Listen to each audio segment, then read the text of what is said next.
I'm Lauri Flaquer of Soltar Solutions, and I'm here today on Focus Forward with an amazing guest. I want you to help me welcome Bianca Chung. Bianca, thanks so much for being here. Thank you for having me. So now you're going to be talking about this amazing retreat that you have coming up. Tell us about it. It's Strategic Retreats for the Soul, and we're hosting it in Udiapur, India. Why India? Oh, India is so magical. India is a place unlike anywhere else. It is a place where you can connect so deeply to a profound wisdom that there's really no other place like it. Really? Mm-hmm. So why did you choose India? I mean, where'd you get the idea for India? I heard a story of Steve Jobs talking to one of his mentees who posed him this question. He said, I could become an instant millionaire if I sold my company, or I could hold on to it when it was barely breaking even and see how to grow it. That person was Mark Zuckerberg, founder of Facebook. Steve told Mark, go to India to meditate. And of all the places that he could have gone to, he said India. And when I was there 2 years ago, I felt a profound wisdom there. I felt that connection that I think Steve Jobs was absolutely onto something.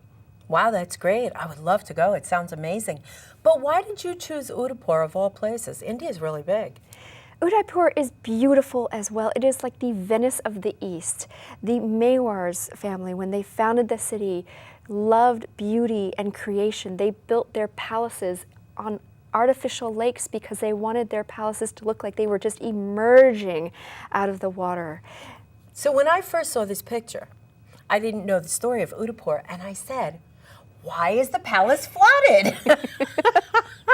But it's amazing. I mean, I can't believe that that's the way it was built. It's just amazing. The engineering back in the 15th century to accomplish this feat is amazing, that they could create this, but they really had the intentional design to have this beautiful palace just emerge out of the lake like it was just natural. So, from what I understand, you're going to actually be staying with the royal family, is that right? That's right. We're staying with the royal family of Udaipur in their beautiful Haveli, which is that blend of the traditional architecture. It's right over the lake Piccola. Every room has a view of that lake. It is just gorgeous, absolutely amazing. And the host family are wonderful. So what are the accommodations like? What do the rooms look like?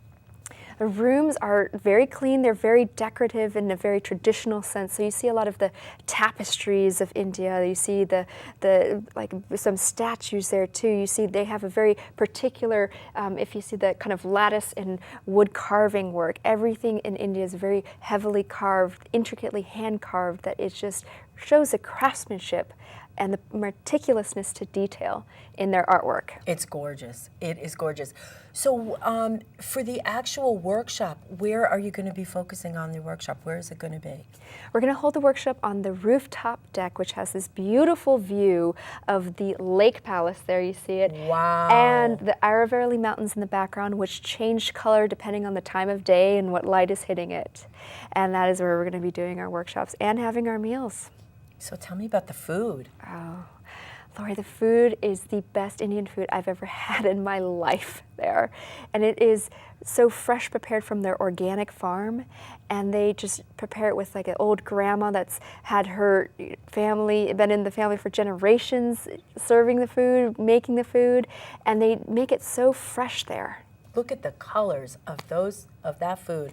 That is amazing. It's vegetarian fare, but the way that they make their dishes is so flavorful, and they're using spices that have incredible anti-aging and anti-inflammatory benefits. And I tell you what, we're having an Indian cooking class that's going to teach us how we can incorporate that into our everyday. That's great. That sounds amazing. Now, just besides the eating, besides the studying, what else are you going to be doing on the retreat? I also want my guests to have fun, to be able to relax. So we're going to have yoga and meditation in the mornings. We're going on excursions because Udaipur is so beautiful. I want them to see that.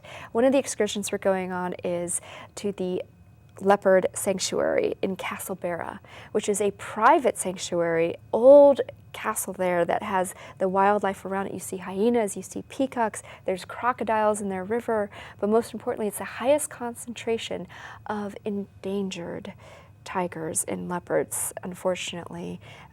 I think what's amazing is that we're going to be seeing it, and we're going on preservation tours to be able to experience the beauty of these amazing animals while they're still here. That sounds amazing. It sounds awesome. So you're also, from what I understand, going to have dinner there? Mm-hmm. We're going to have a beautiful outdoor dinner just with all the guests so that they can really see the nature preserve and its expansiveness right at twilight, right there. Wow. And you see the hills in the distance, and it's just, it's as far as the eye can see. Wow, that is awesome. And tell us a little bit about some of the spiritual aspects of it. I think the spiritual aspect that's most important is you're surrounded in an environment that has a profound connection to that something powerful, that infinite wisdom, if you want to call it. We tap into that. And then for people who want to have a spiritual awakening, it really facilitates that growth, that happening. And then the clarity in terms of what you want to achieve your life. Why are you here? Your life purpose. And so people really seek out that spiritual awakening there of whatever faith they want to come from. It's non-denominational because you're in this energy that India provides, this profound wisdom. So tell us, I'm sure that people may be saying, that's a really long flight. So tell us about how you're preparing them before they get on the plane. I think it's beautiful to prepare not only just how to meditate so that it brings the guard down in terms of how to meditate there, because I think that meditating helps us tune in. But a lot of the preparation is really about that thought process so that they can get outside of their everyday life when they arrive in Udiapur, because that's the part that really is breaking up the routine so that they can experience that clarity when they're in Udiapur. That sounds amazing. That sounds awesome. That's great. Another question I have is, when people arrive, just give us a little bit of an insight into what happens. Absolutely. When the guests arrive, we pick them up from the airport, and we just want them to feel at ease and to relax, because we want them to just step into an environment that we have designed to help them focus and to relax.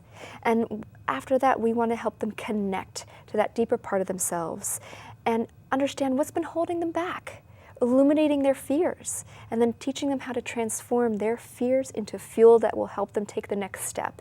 From there, we want to set the strategy into doable, practical steps that they can take into their everyday lives and incorporate from there, and then enjoy the relaxation, the beauty of Udiapur with the yoga, with the meditation, with the excursions, our cooking class. So many wonderful things that I think is embodying what a retreat should really do. And that's to really help us get in tune with ourselves, but then also to really pull ourselves forward. What I love about retreats is you really do get in touch with what you want, or what goals you have and things like that. What I think is missing often is the strategic aspect of it. Yes, you figure out what you want and where you want to go, but it's the actual getting there. And what I like about your retreat is it's very heavily focused on strategy. So they can go from where they are to what they want to where they want to go. That, I think, is also really important. Absolutely. I think that we take that conceptual idea of what it is that we want from that nebulous space, and we put it into tangible, practical terms that is when the rubber hits the road, so that each day, each month goes by, our guests are going to be able to see that their action steps strategically are going to really help them get to where they want to go. So how did you learn to set strategy? What's your background? I was a consultant in a prestigious strategy firm for 10 years, and at first it was just with the general strategy group, and then I became part of the group that was really for people and our clients who wanted to take the big leaps. So these were very powerful, very large clients that really had the capital and also the desire, whether it was from a regular standpoint or from a competitive advantage standpoint, where they wanted to move that needle very big and very quickly too. And to do that, we really had to have a powerhouse of thinkers and leaders that could pull from all different resources and put up a creative strategy to help them do that. And I was a part of that group. And so that's what you're going to do at the retreat. Yes. So tell us a little bit about the people that are coming to the retreat. They're really from all different backgrounds, but the key patterns I'm seeing is that they're highly successful individuals, they're committed to their goals, they're following through, and they're really kind-hearted and high-spirited in a way that is really reflective of a nurturing type of person. And so with everyone who's coming, I'm building a powerful mastermind of these people where they're really helping each other build themselves. So when we help each other, we're helping ourselves in that way. But really a wonderful group that's going to have just a lifetime memories from this one retreat. So where are these people coming from? They're coming from all over the United States. They're coming from South Africa, from Europe. It's really a global community that we have here, but the key gem in this is that it's really just a small group of people that I want to focus on, and we're bringing less than 20 people. And that's really because I want to give them that one-on-one time to benefit from my experience, from my background, so it takes them from one step here and strategically to the other step here where they want to go, but also that they can experience that bonding time together and do so where it's not cliquish, but it's really like a family of people. And like-minded thinkers. And like-minded thinkers. Yeah, and it's amazing because you come up with possibilities that you never dreamt that you could come up with when you're around people that are constantly moving towards that next level.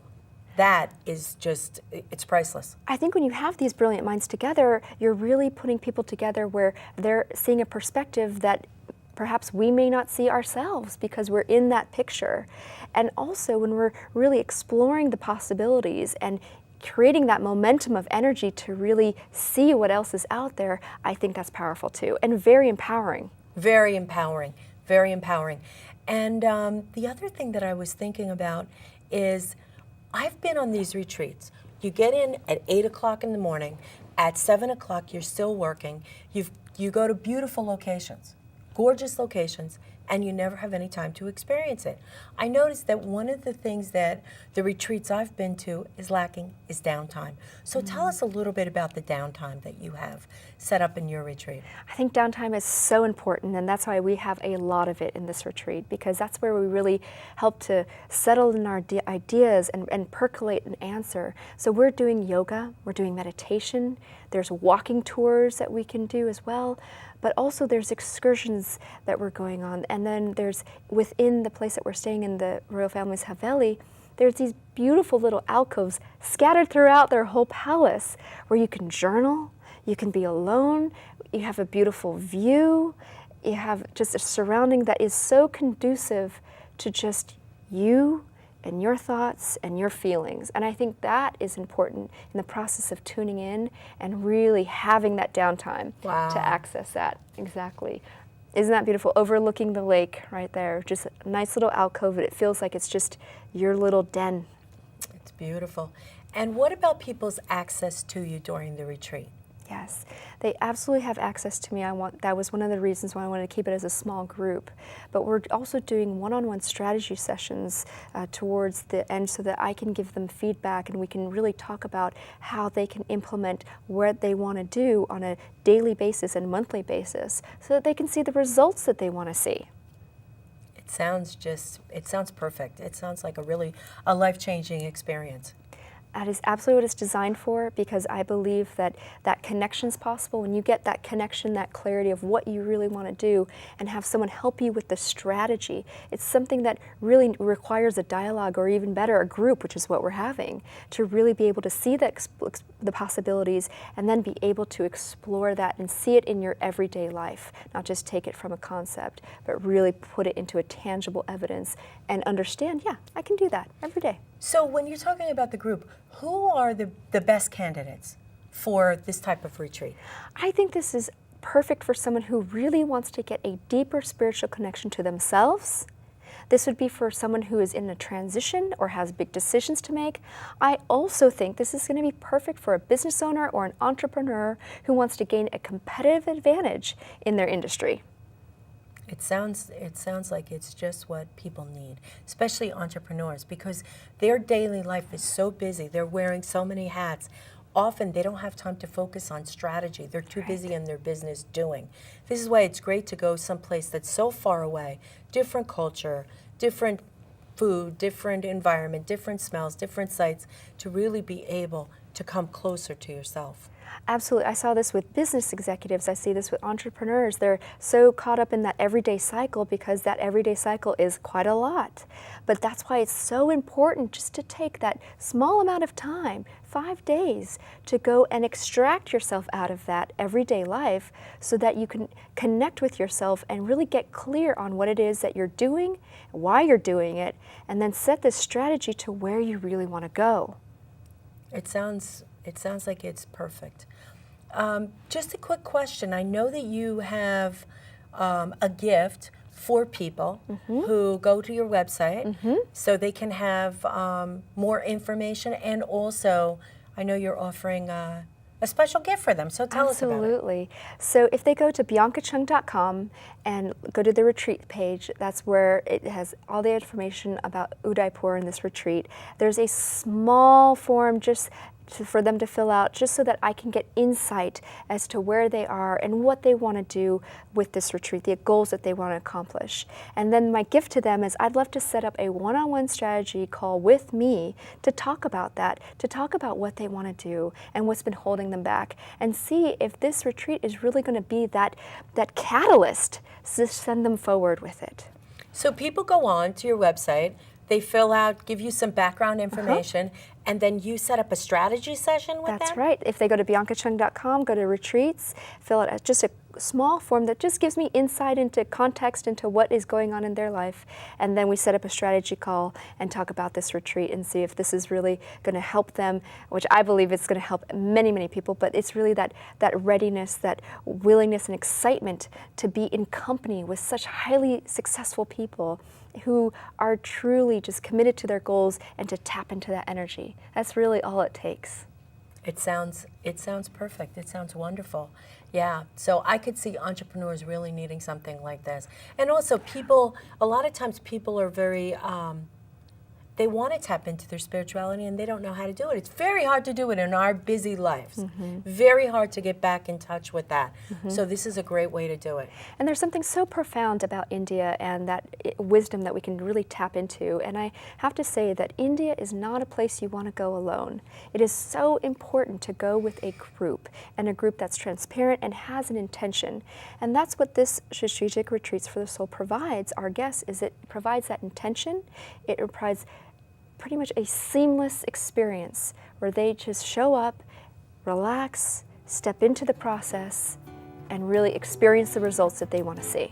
Bianca, thanks so much for being on the show. This has been great. Thank you. Why don't you come join us on this retreat? It sounds wonderful. Think I might. I'm Lauri Flaquer of Celtar Solutions here on Focus Forward. I'd love if you would subscribe, like, comment. We want to know what you think. Bye-bye now.